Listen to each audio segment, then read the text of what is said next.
Namaskar children.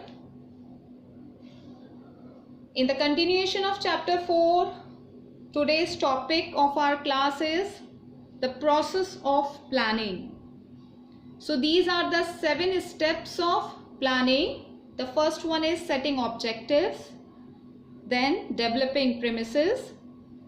Next one is listing the various alternatives for achieving the objectives, then evaluating alternative courses of action, selecting an alternative. Next is implementing the plan, and the last one, the follow-up of that plan. So one by one, we are going to see that what are the aspects which are there in these steps. So the first one is setting objectives. The first and foremost step is setting objectives. And objectives are the end results which managers wish to achieve within a time period. These objectives must be specific and clear. Every organization must have certain objectives. Objectives may be set for the entire organization and for each department or unit within the organization. They give direction to all the departments. If the end result is clear, it becomes easier to work towards the goal. So, the goal setting should be smart, like specific, measurable, achievable, realistic, and timely. And the objective, the example of the objective, easily we can take this thing, that an objective of increasing sales by 20% in the next quarter. This can be the objective of any of the organization. So in planning function, manager begins with setting up of objectives because all the policies, procedures and methods are framed for achieving objectives only.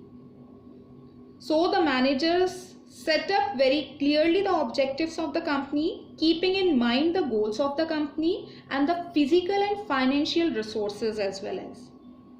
Managers prefer to set up goals which can be achieved quickly and in a specific limit of time.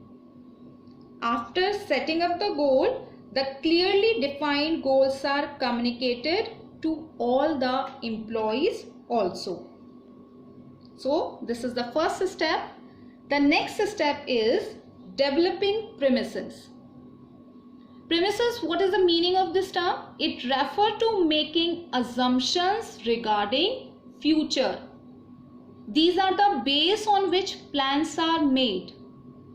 Forecast is a technique of gathering information. Common forecasts are made to find out the demand for a product, change in government policy, tax rate, competition, etc. Means what is supposed to be done, what step should be the next. Assumptions about the future environment of a business are known as planning premises. For example, forecasts are made to find out demand for a product. That what demand will be there in the nearby future of that particular product. Change in government policy in the near time. So, premises refers to making assumptions regarding future, and these are the base on which plans are made. So, it is a kind of forecast made keeping in view existing plans and any past information about various policies. And there should be a total agreement on all the assumptions. Forecast is a technique of gathering information, and common forecasts are made up to find out the demand for a product, change in the government or the competitor policy, or any kind of tax rate will be about to change in the nearby future, etc. Move on to the third step of planning. Listing the various alternatives for achieving the objectives. Once objectives are set and assumptions are made, then the next step is to identify all possible alternative courses of action to achieve the objectives. For example, in order to achieve the organizational objective of increasing profits, The alternatives ways may be like these are the different alternatives: increasing selling price, or purchasing new technology machines, or increase the efficiency of workers by giving proper training. So after setting up of objectives, the managers make a list of alternatives through which the organization can achieve its objectives, as there can be many ways to achieve the objectives and manager must know all the ways to reach the objectives. The next step of planning process is evaluating alternative courses of action. In this stage, management will evaluate the merits and demerits of various alternatives in the light of various objectives of the business and planning premises.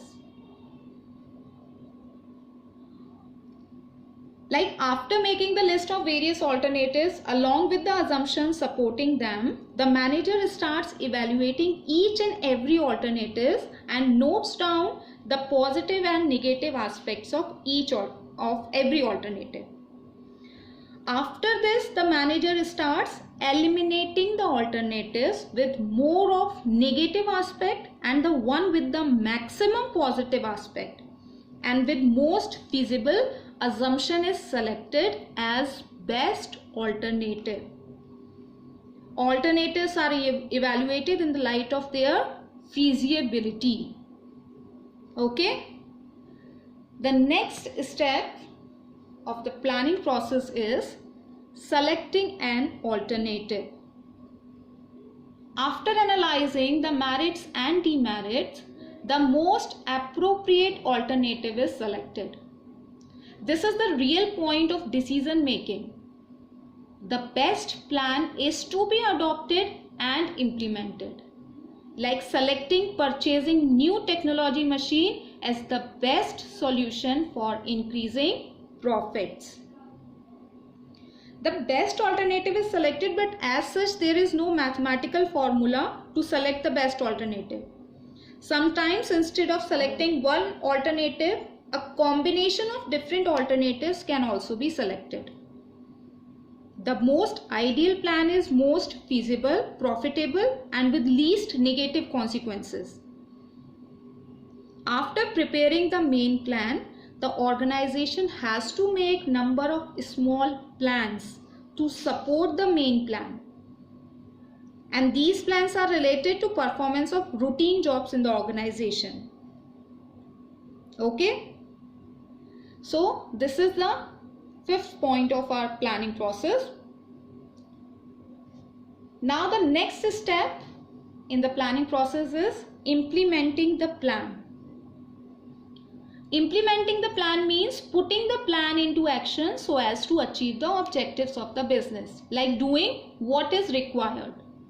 For example, if there is a plan to increase production, then more labor, more machinery will be required. This step would also involve organizing for labor and purchase of machinery.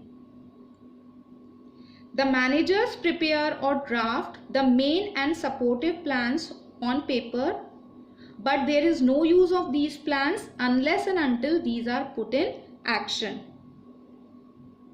For implementing the plans or putting the plans into action, the managers start communicating the plans to all the employees very clearly, because the employees actually have to carry on the activities according to specification of plans.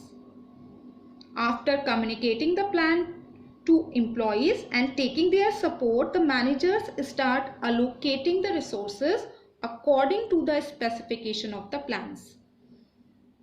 For example, if the plan is to increase in sale by increasing the expenditure on advertisement, then to put into action, the managers must allot more funds to advertisement department, select better media, hire advertising agency, etc. The last step of planning process is follow-up. Planning is a continuous process, so manager's job does not get over simply putting the plan into action. To see whether plans are being implemented and activities are performed according to schedule is also part of the planning process. During follow-up, many adjustments are made in the plan. Monitoring the plans is equally important to ensure that objectives are achieved or not. The managers monitor the plan carefully while it is implemented because it helps to verify whether the conditions and predictions assumed in plans are holding true in present situation or not.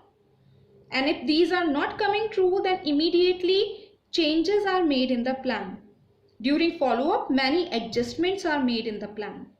For example, if the expenditure planning is done keeping in mind the 5% inflation rate, but in present situation if the inflation rate rises to 10%, then during follow-up the managers make changes in the plans according to 10% inflation rate. Okay, so this is our planning process, and in this manner you are supposed to draw a flow chart of the planning process, and in the same manner, in a very precise manner, these steps should be mentioned. Okay, thank you.